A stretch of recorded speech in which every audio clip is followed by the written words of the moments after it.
अब हमारे बहुत सारे स्टूडेंट्स करते क्या है कि मॉडल सेट खरीद तो लेते हैं, उसमें करते क्या है कि आंसर को देख करके अपने ऑप्शन में टिक आउट भी कर लेते हैं, लेकिन उनको ये पता नहीं होता है कि आखिर जो हम ऑप्शन में टिक आउट कर रहे हैं वो कहाँ तक सही और कहाँ तक गलत है। तो मैं सबसे पहले आपको एक बात ये बता देना चाहता हूँ कि हवाई जहाज छूने से उड़ाने नहीं आता है। आप ला के आंसर को देख करके आप अपने ऑप्शन में टिक आउट कर लो, वो सक्सेसफुल नहीं होता। तो आज हम मॉडल सेट फर्स्ट की बात करेंगे। हम एक एक क्वेश्चन को आपको मतलब समझाते चलेंगे, आप वहाँ पर गौर करते चलेंगे और हम आपकी सारी परेशानी को आज हम दूर करते हैं।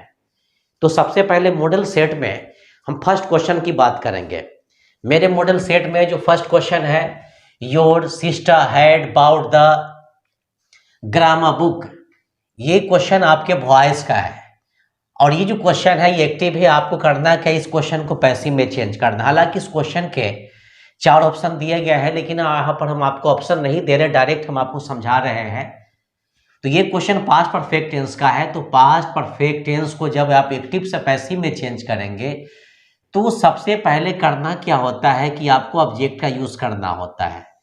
तो ये जो मेरा क्वेश्चन है दी ग्रामर बुक, ये मेरा क्या है, ये ऑब्जेक्ट है।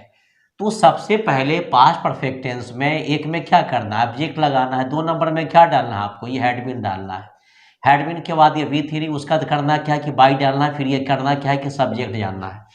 जब आप इस क्वेश्चन को पैसिव में ले चलोगे तो सबसे पहले करना क्या है कि आपको ऑब्जेक्ट का यूज करना है, दी ग्रामर बुक। अब यहां पर हम क्या काम करेंगे कि दी का दी लिखेंगे हम। दी लिखने के बाद हम GRAMMAR ग्रामर और ये बुक लिखेंगे। ये ऑब्जेक्ट का काम खत्म। 2 नंबर में चलना। 2 नंबर में करना क्या है कि आपको हैडबिन लगाना। तो आप यहां पर एक काम करो कि हैडबिन लगा लो। अब यहां पर करना है कि V3 लगाना, वर्ड 3। तो आपके क्वेश्चन में ये जो वर्ड यहाँ पर ये बाउट है, ये ऑलरेडी क्या है, ये V3 है। इसको ज्यादा चेंज करने की कोई जरूरत नहीं है। आप यहाँ पर एक काम करो कि बाउट का बाउट लिखो, BOUGST लिखेंगे। बाउट लिखने के बाद करना क्या है कि बाई लिखना है। बाई लिखने के बाद आपको करना क्या है कि सब्जेक्ट लिखना है। तो आपके क्वेश्चन में ये जो आपका सब्जेक्ट यहाँ पर योर सिस्टर है, यहाँ पर हम क्या लिखेंगे, योर का योर लिखेंगे। योर लिखने के बाद आप यहाँ पर क्या काम करेंगे भाई, ये सिस्टर हम इसी जगह हम डाल देते हैं SISTER, कोई दिक्कत नहीं।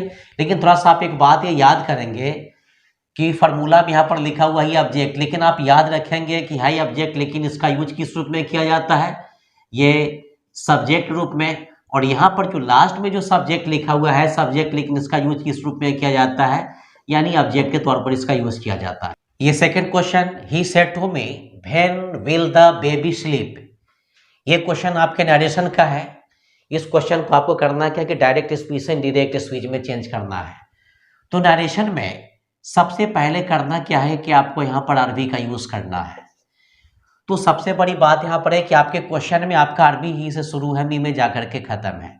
यानी 2 वर्ड के बाद एक कॉमा रहेगा तो दोनों वर्ड को हम आरबी बोलेंगे। 3 वर्ड के बाद एक कॉमा रहेगा, हम तीनों को आरबी बोलेंगे। 4 वर्ड के बाद एक कॉमा रहेगा, हम चारों को आरबी बोलेंगे।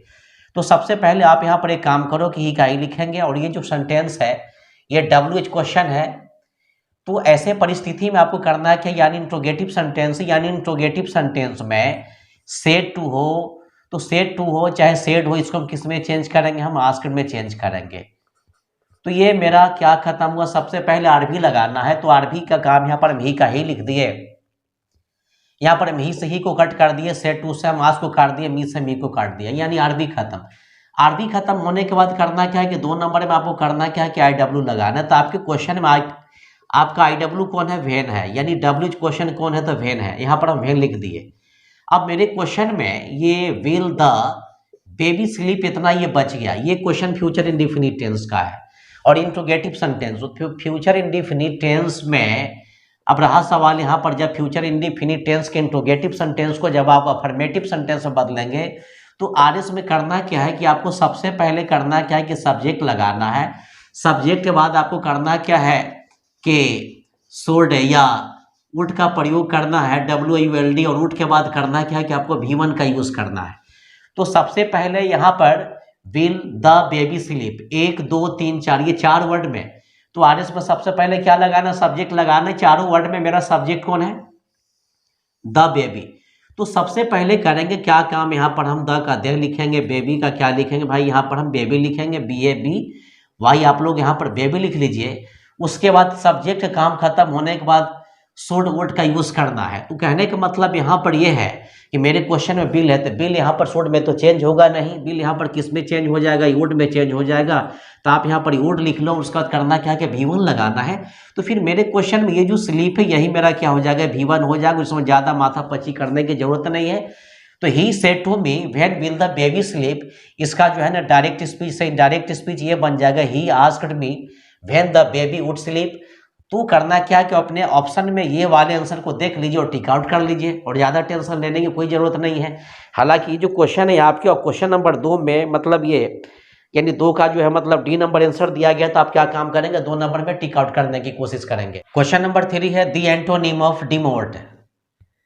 अब आपसे यहाँ पर सवाल ये किया जा रहा है कि डिमोट ये जो वर्ड है इसका एंटोनिम क्या होता है, मतलब इसका अपोजिट क्या होता है, यानी एंटोनिम इसका आप क्या लिखेंगे। जैसे कहते हैं ना कि नया का पुराना, तो सबसे पहले आप डिमोट को पहले समझने की कोशिश कीजिए। डिमोट का मानी होता है अवनति। अब आपसे ये पूछा जा रहा है कि डिमोट का उल्टा क्या होगा, यानी अवनति का उल्टा क्या होगा। तो इसका आंसर आप देख रहे हैं प्रमोट में टिक आउट करेंगे। ये आपके क्वेश्चन नंबर 3 में पूछा गया है, आप इसका आंसर क्या लिखेंगे, ऑप्शन नंबर डी में टिक आउट कर लीजिएगा। अब यहाँ पर हम क्वेश्चन नंबर 4 पर हम गौर करते हैं। एक चीज गौर ये करेंगे कि मेरा एक सेंटेंस यहाँ पर यूज से शुरू है और ये टाइम में जाकर के खत्म है, और मेरा एक सेंटेंस यहाँ पर कांता से शुरू है, ये यू में आकर के खत्म है, और ये दोनों सेंटेंस को जोड़ने का काम कौन कर रहा है, इफ कर रहा है। हालांकि हम आपको पहले भी पढ़ा चुके हैं कि जब दो सेंटेंस इफ से जुड़ा, समझ रहे हैं ना जी। अगर इफ के बाद वाला सेंटेंस प्रेजेंट इंडेफिनिट होगा। अब आप सवाल ही करेंगे सर मैं आपकी बात को मान लिया कि यहाँ पर मेरा एक सेंटेंस कांता से शुरू है, यू में आकर के खत्म, एक सेंटेंस मेरा फिर ये यू से शुरू है, टाइम में आकर के खत्म, और दोनों सेंटेंस किससे, इफ से यहाँ पर जुड़ा हुआ है। तो फॉर्मूला ये कहता है कि अगर इफ के बाद वाला सेंटेंस प्रेजेंट इंडेफिनिट होगा। अब आप फिर ये सवाल ये करेंगे कि सर ठीक है मैं आपकी बात को मान लिया कि अंत वाला सेंटेंस प्रेजेंट इंडेफिनिट है, तो प्रूफ क्या है। तो आप सीधा सा माइंड मेंटेन कीजिए ना कि प्रेजेंट इंडेफिनिट टेंस के नेगेटिव में डू नॉट, डज नॉट का प्रयोग किया जाता है। तो मेरे इस क्वेश्चन में डज नॉट तो नहीं आया, लेकिन डोंट का प्रयोग किया गया है। तो अंत वाला सेंटेंस का, इफ के बाद वाला सेंटेंस क्या है, ये प्रेजेंट इंडेफिनिट है। तो इफ के पहले वाला सेंटेंस क्या हो जाएगा, फ्यूचर इंडेफिनिट हो जाएगा। तो फ्यूचर इंडेफिनिट में करना क्या है कि आपको शैल विल V1 का यूज करना है। तो मेरे क्वेश्चन में बिल तो पहले से ही है। अब रह गई बात यहाँ पर V1 की, तो यहाँ पर स्कोल्ड, स्कोल्डेड, स्कोल्डिंग, यानी तीनों ऑप्शन में मेरा V1 कौन हो जाएगा। तो मेरा ये जो V1 है स्कोल्ड, हम क्या काम करेंगे, इसमें टिक आउट करेंगे। तो क्वेश्चन नंबर 4 का जो राइट आंसर हो क्या हो जाएगा, स्कोल्ड हो जाएगा। हालांकि आप इसको मॉडल सेट में भी देख लेंगे तो आपको समझ में आ जाएगा और आपको समझने में कोई प्रॉब्लम नहीं होना चाहिए। क्वेश्चन नंबर 5 है he gave dash suggestions. He means वह, गेव मीन्स दिया, डैश मतलब डैश, सजेस्टेशंस मतलब सुझाव, वो बुद्धिमानी वाला सुझाव दिया या तुरंत सुझाव दिया। तो आप एक काम करेंगे, 5 नंबर है, इसमें क्या काम करेंगे, आप क्विक में टिक आउट करेंगे। ही मीन्स वह, गेम मीन्स दिया, क्विक, ये जो है ना कहीं ज़्यादा आपका बेटर ऑप्शन है। हालांकि इसमें बहुत सारे ऑप्शन दिए गए, लेकिन हम आपको मात्र 2 ही ऑप्शन लिखेंगे। तो सिर्फ आप क्विक में टिक आउट करेंगे और किसी ऑप्शन में टिक आउट करने की कोशिश ना करेंगे। क्वेश्चन नंबर 6, ये आपके टाइम एंड टेंस का क्वेश्चन है। I dash finished it. अब आपको पता ये करना है कि इसमें 3 ऑप्शन में से किसको यूज करना है। सबसे पहले हम डिड से ही शुरू कर लेते हैं। तो डिड के साथ करना क्या कि हमेशा V1 का यूज किया जाता है, लेकिन आप यहाँ पर देख रहे हैं फिनिश्ड, तो ये सबसे पहले आउट हो जाएगा। अब हम चले आते हैं हैजंट में और हैवंट में। तो आई के साथ तो कभी हैजंट होगा ही नहीं, तो फिर हम क्या काम करेंगे भाई, हम तो ये जो क्वेश्चन नंबर 6 है आई डैश फिनिश्ड इट, तो आई के अनुसार क्या काम करेंगे, हम हैवंट में टिक आउट करेंगे। क्वेश्चन नंबर 7 पर गौर करते हैं कि I did my work quick, और सेकंड सेंटेंस है कि I did my work quickly. अब आपके यहाँ पर माइंड ये नहीं काम कर रहा है कि हम दोनों में से किस में हम टिक आउट करें। तो हम आपके सामने में एक ऑप्शन रखते हैं, मैं जाता था। आप डायरेक्ट बोलेंगे कि सर इसका इंग्लिश आई वेंट होगा। मैं धीरे धीरे जाता था, आई वेंट स्लोली। उसी तरह आप ये फैसला करें कि I did my work quick होगा या क्विकली होगा। जब वहां पर स्लोली हो सकता है तो यहाँ पर हम क्विकली में टिक आउट क्यों नहीं करेंगे। तो मेरा जो क्वेश्चन है 7 नंबर कि I did my work quick, और ये जो लिखा हुआ है कि I did my work quickly, तो क्या काम करेंगे आप यहाँ पर इसमें टिक आउट करेंगे और इसको क्या हो जाएगा, ये आपका रॉन्ग आंसर हो जाएगा। ये 8वां नंबर क्वेश्चन आपके टाइम एंड टेंस का है। आप यहाँ पर एक चीज ये गौर कर रहे हैं कि आप एक सेंटेंस मतलब प्रकाश से शुरू है, आवर में आकर के खत्म है, और एक सेंटेंस ये जिया से शुरू है, टाइम में आकर के खत्म है, और ये दोनों सेंटेंस को जोड़ने का काम कौन कर रहा है? ये बट कर रहा है। हालांकि ये जो सेंटेंस है कि Prakash dash at home for an hour, ये फॉर एन आवर आपको बतला देते हैं कि आपके प्रेजेंट परफेक्ट कंटिन्यूअस टेंस में भी आता है और पास्ट परफेक्ट कंटिन्यूअस टेंस में आता है, फ्यूचर में भी आता है, लेकिन हमको ज़्यादा दूर जाने की जरूरत नहीं है। आप यहाँ पर ये गौर कर रहे हैं कि दोनों सेंटेंस यहाँ पर किससे जुड़ा हुआ? बट से जुड़ा हुआ। बट के बाद वाला सेंटेंस क्या? ये पास्ट है, यानी कैन का कोड क्या? ये कैन मतलब प्रेजेंट होता है, कोड क्या होता है? पास्ट होता है। बट के बाद वाला अगर सेंटेंस अगर क्या होगा? पास्ट होगा, तो बट के पहले वाला भी सेंटेंस क्या हो जाएगा? पास्ट हो जाएगा। तो इस ख्याल से हम क्या काम करेंगे? ऑप्शन नंबर 2 में हम टिक आउट करेंगे। लेकिन हम आपको एक बात ये बताना चाहते हैं कि अगर मेरे ऑप्शन में ना बट होता, ना जया होता, ना कुड होता, ना नॉट होता, ना रीच होता, नॉन होता, ना टाइम होता, तो फिर हम ऐसी परिस्थिति में हम इस क्वेश्चन को प्रेजेंट परफेक्ट कंटिन्यूअस टेंस के आधार पर भी बना सकते थे।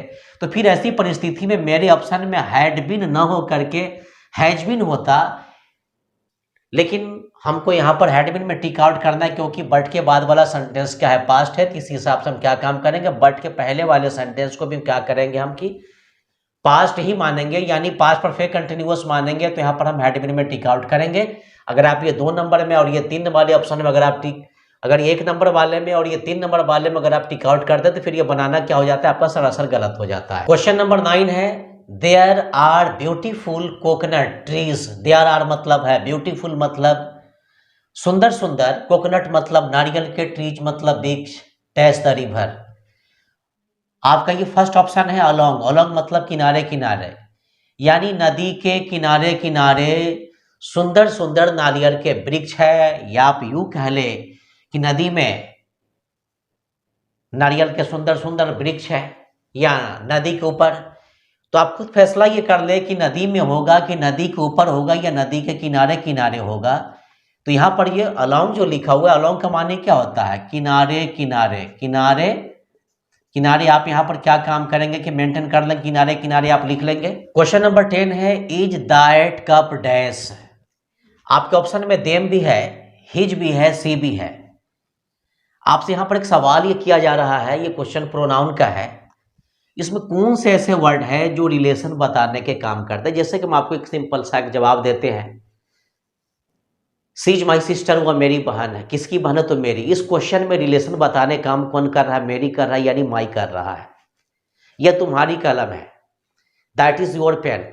कलम का रिलेशन किससे है? तुमसे, यानी योर से है। यहाँ पर रिलेशन बताने काम कौन कर रहा है? योर कर रहा है। तो उसी तरह आप खुद ये डिसाइड करें कि 1, 2, 3 ये तीनों वर्ड में ये रिलेशन बताने काम, रिश्ता बताने काम कौन करेगा? तो यहाँ पर हम हिज में टिक आउट करेंगे। इज दैट कप हिज, क्या वह प्याली उसकी है? तो ये ऑप्शन गलत है, लेकिन ये सेकंड ऑप्शन क्या है? ये सही है। नंबर क्वेश्चन है वी आर लुकिंग फॉरवर्ड। सवाल ही होता है लुकिंग फॉरवर्ड क्या होता है? इसका मानी होता है इंतजार करना, प्रतीक्षा करना।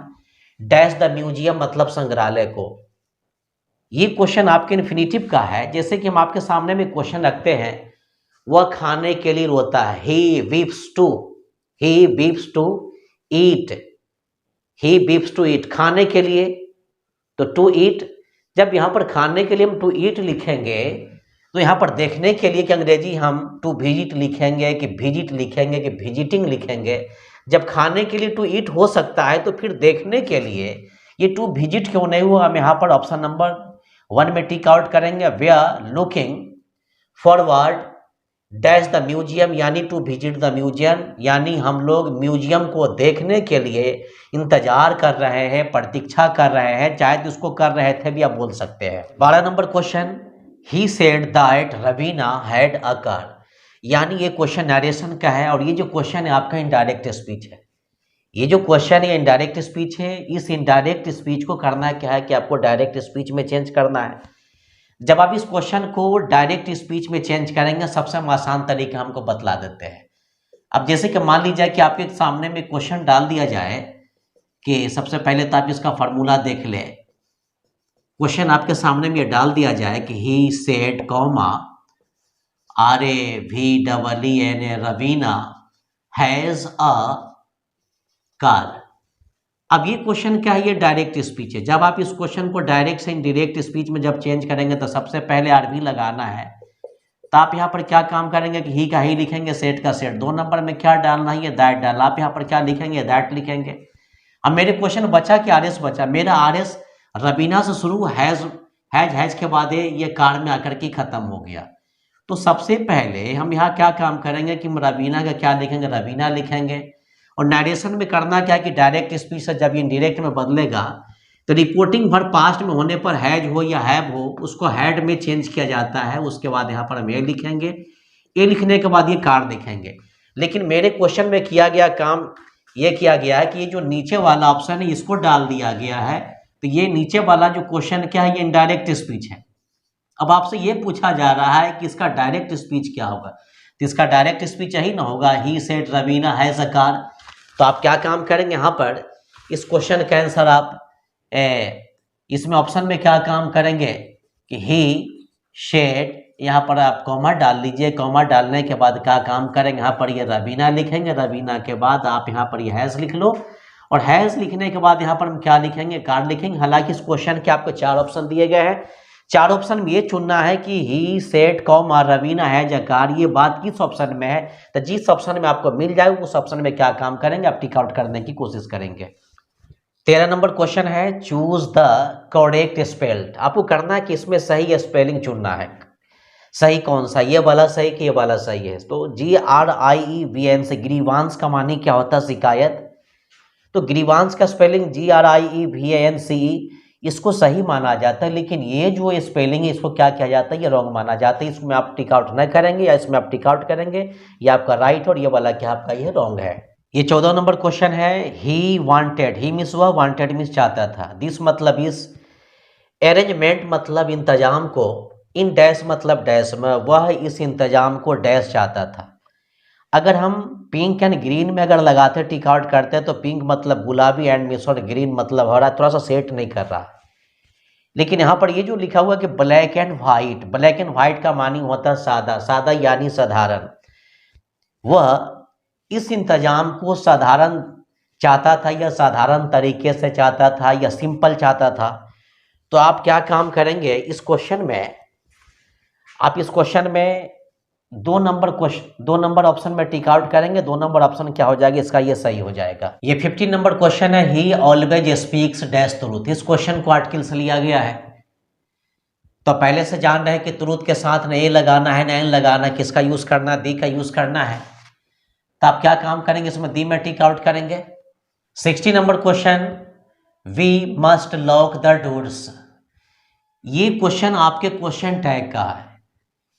तो क्वेश्चन टैग में जब आप अफर्मेटिव सेंटेंस को जब चेंज करेंगे तो सबसे पहले करना क्या होता है, क्वेश्चन टैग में सबसे पहले 1 नंबर हेल्पिंग वर्ब लगाना है। तो 1 2 3 4 ये चारों वर्ड में आपका हेल्पिंग वर्ब कौन हो जाएगा, ये मस्ट हो जाएगा। तो सबसे पहले काम करो, ये मस्ट को लिख लो। मस्ट के बाद हेल्पिंग वर्ब के बाद 2 नंबर में करना क्या होता है कि नॉट लगाना। तो शॉर्ट में आप यहाँ पर क्या काम करेंगे, नॉट लिखेंगे। उसके बाद करना क्या है कि नंबर 3 में करना क्या है, ये सब्जेक्ट लगाना है। तो सब्जेक्ट मेरा कौन हो जाएगा, बी हो जाएगा। तो आप यहाँ पर क्या काम करो कि बी को लिख लो। तो 1 नंबर में हेल्पिंग वर्ब, तो हेल्पिंग वर्ब मेरा मस्ट हो गया। 2 नंबर में नट लगाना है तो नट लिखेंगे। उसका सब्जेक्ट लगाना तो सब्जेक्ट मेरा बी हो जाएगा। तो 16 नंबर ये जो क्वेश्चन आपके क्वेश्चन टैग का है, तो आप अपने ऑप्शन में चेक करें कि ये वाला आंसर कहाँ पर है। जहाँ पर मिल जाए आप वहाँ पर क्या काम करेंगे, टिक आउट करें। 17 नंबर क्वेश्चन आपके प्रेपोजिशन का है, जैसे कि फिजिकल एक्टिविटी। थोड़ा सा इस क्वेश्चन पर हम गौर करते हैं। फिजिकल एक्टिविटी मतलब शारीरिक व्यायाम कह लें। इज बेनिफिशियल मतलब लाभदायक है। डैश हेल्थ मतलब स्वास्थ्य के लिए। हालांकि आपके मॉडल सेट में इसका आंसर 4 दिया गया है, लेकिन यहाँ पर आप एक बात गौर करेंगे कि बेनिफिशियल के साथ 4 लगाना सरासर गलत है। तो आप अपने मॉडल पेपर के चक्कर में न रहेंगे। आपके मॉडल पेपर में ये वाला आंसर दिया गया है, बात समझ रहे हैं ना आप लोग। इसमें आप लोग को टिक आउट नहीं करना है। करना है क्या है कि अब 2 नंबर में टिक आउट करना है। बेनिफिशियल के साथ 2 का यूज किया जाता है।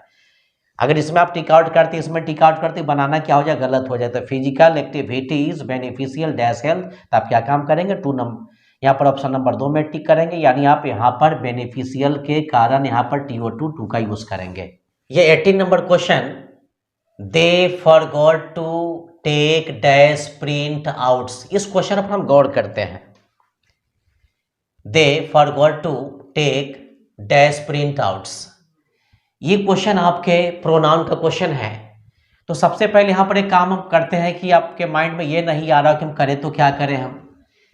तो सबसे पहले आप ये जान लीजिए कि जिस तरह हम आई के लिए माई लिखा करते हैं, वी के लिए आवर, यू के लिए योर, ही के लिए हिज, सी के लिए हर, तो उसी तरह आप ये फैसला करें कि ये दे के लिए ये जो यहाँ पर दे लिखा हुआ है THEY, आप इसके लिए देयर लिखेंगे कि दियर लिखेंगे।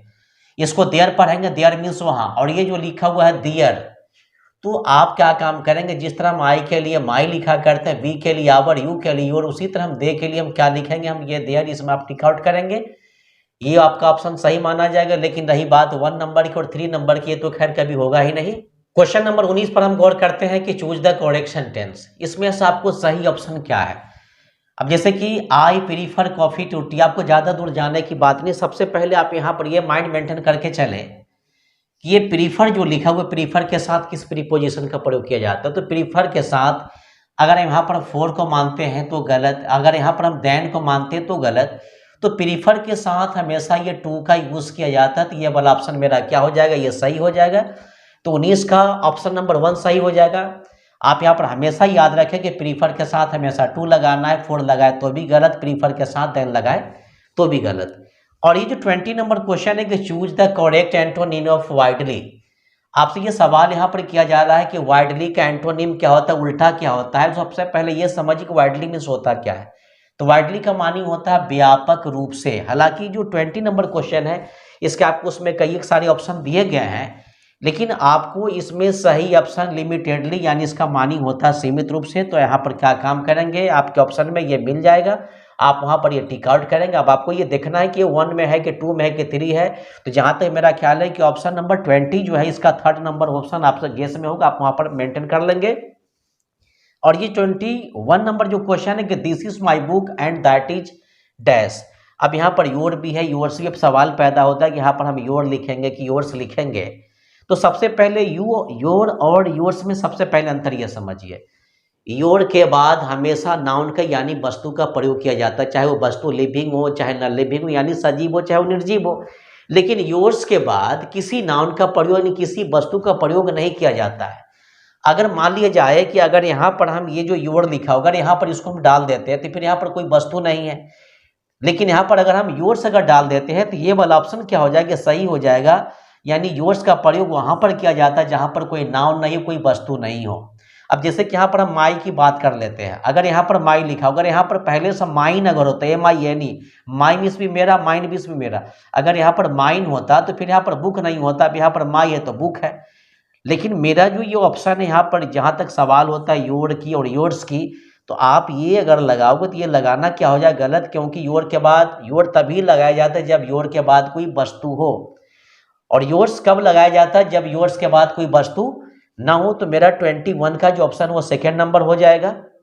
और 22 नंबर जो क्वेश्चन यहाँ पर कि dash he learn to use it at, अब यहाँ पर हम आप एक सवाल ये करेंगे, थोड़ा सा हम एक क्वेश्चन को हम समझाना चाहते हैं कि वह गया है, वह गया है।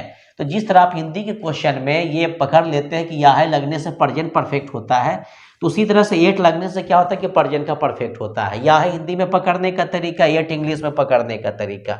तो प्रेजेंट परफेक्ट में करना क्या होता है कि हैज़ V3 का यूज करना होता है। तो मेरे क्वेश्चन में ये जो लर्नट लिखा हुआ LEARNT, ये क्या है V3, तो मेरे क्वेश्चन V3 पहले से है। तो फिर यहाँ पर बात बच गई यहाँ पर हैज़ की, तो हम यहाँ पर क्या काम करेंगे, हम हेड में टिक आउट करेंगे। तो ये आपके मॉडल सेट फर्स्ट का मात्र अभी आपको हम 22 क्वेश्चन बतला है, इसका रेस्ट भाग हम क्या काम करेंगे आपको नेक्स्ट वीडियो में हम आपको डाल देंगे, आप वहाँ से इसको मेंटेन करेंगे। तो आज के लिए इतना ही। मेरा वीडियो देखने के लिए आप लोग को लॉट्स ऑफ थैंक्स। मैं आप लोगों को फिर याद दिला देना चाहता हूँ कि सिर्फ आंसर में टिक आउट करने से नहीं होता। सबसे पहले आप आंसर को ये समझिए कि आंसर अगर वो सही है तो सही कैसे, फिर वो गलत है तो गलत कैसे है।